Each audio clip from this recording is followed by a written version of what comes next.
Good morning. We are in Japan, so I thought why don't I use that opportunity to share with you my favorite tools, websites, apps, books that I enjoy to use to learn to speak Japanese.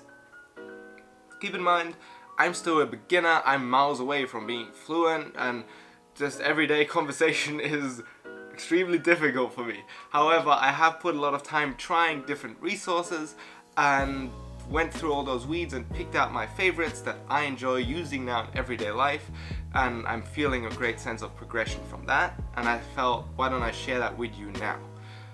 We're going to talk about some different stuff. We're going to talk about motivation, vocabulary, reading, listening, and grammar. Those are all the different aspects I'm trying to look at while learning this language. Everything I talk about will be linked in the descriptions. So let's go right in and start with motivation. That's some of the hardest things, is how to keep kind of a regular schedule and to stay on the language learning process. I've personally really loved going to YouTube and just searching for people who have learned Japanese. There's a ton of videos out there from people who have went through this journey already, and they're kind of sharing, just like I am right now, their progress, what they enjoyed, their favorite tools, and a lot of them kind of give you a roadmap on how you can get there. And not really surprising, most of these stories are completely different, so it really helps looking at a few and trying to experiment and find out what's going to work for you, because it is going to be different for everybody else.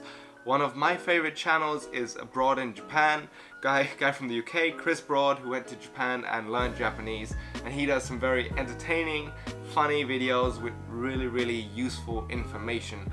And coming from him, who now speaks Japanese, is probably a little bit more credible than coming from me. However, I'm going to keep going on.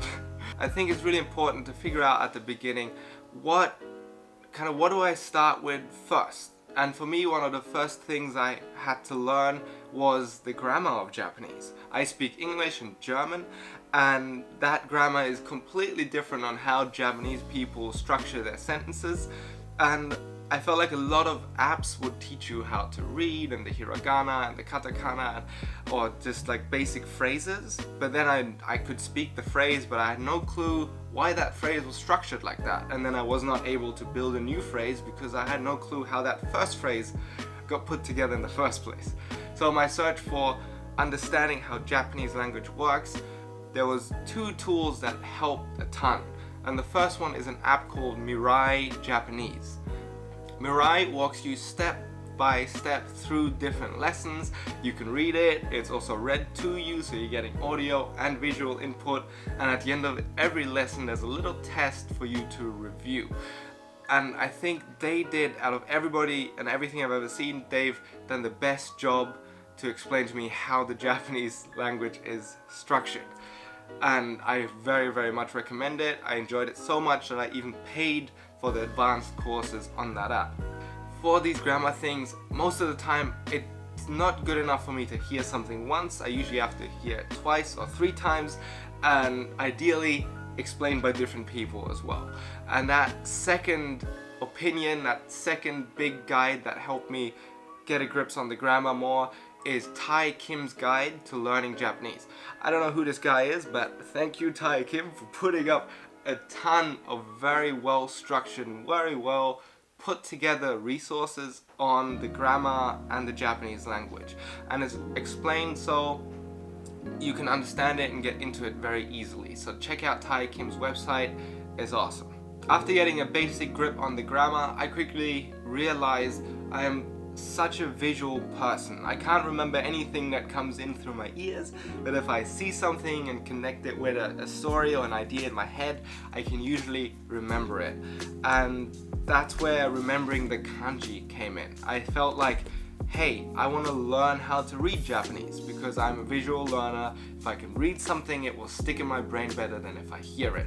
However, the Japanese reading is one of the hardest things to learn about the whole language. You have to learn 2,200 kanji, and I've heard if you're serious about learning Japanese, it's better to start at the very beginning with kanji, because then you can learn them bit by bit and slowly get to it while you're learning the basics in general. So better to start early and slowly progress through it than to neglect it. However, I've heard other people who said completely throw kanji out of the window and forget about them because you don't need them to read.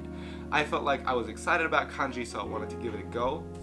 And every single resource basically recommends remembering the kanji, especially if you are learning by yourself, if you're not learning in a class.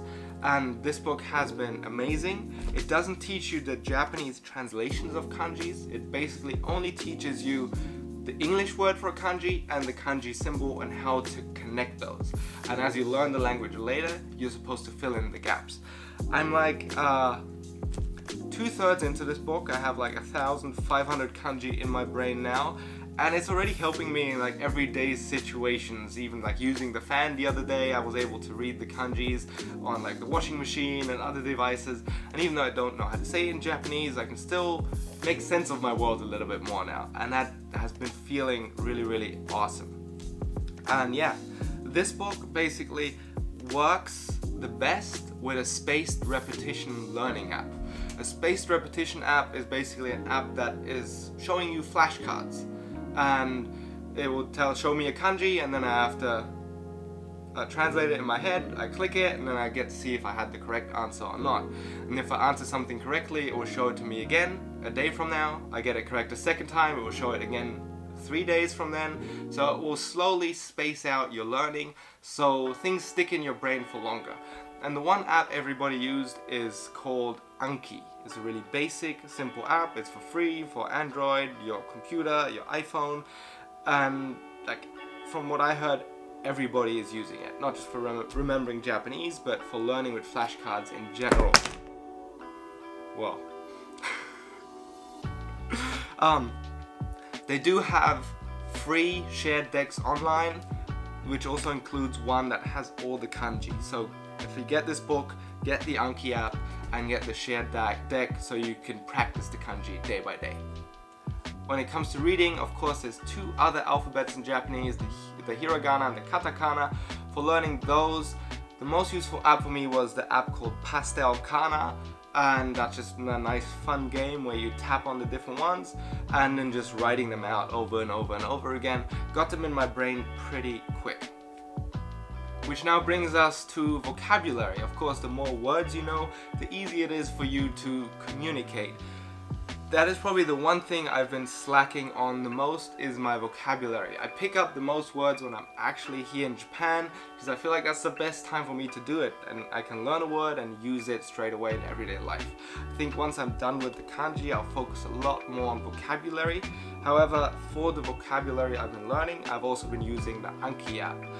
I haven't managed to build a solid habit on it yet, so when it comes to listening, I watch a ton of anime in Japanese with English subtitles. However, none of the words really stick in my brain. I'm really such a visual learner that it just doesn't automatically stick. But what has helped me a little bit is watching Japanese kids shows in Japanese with no subtitles. And my favorite has actually been Doraemon. They actually have been enjoyable to watch, and I feel like slowly understand what's going on and what's being said. The language is basic enough, the visuals are interesting enough that I'll stick with it, and there's a ton of videos actually just uploaded to YouTube. One final app for you to get is the Japanese dictionary app Imiwa, which is just a dictionary. So it's an awesome resource, it works really well, it's a dictionary, it's good to have. So get that too. So there we go. These are my favorite tools, resources that I've been using to learn how to speak Japanese.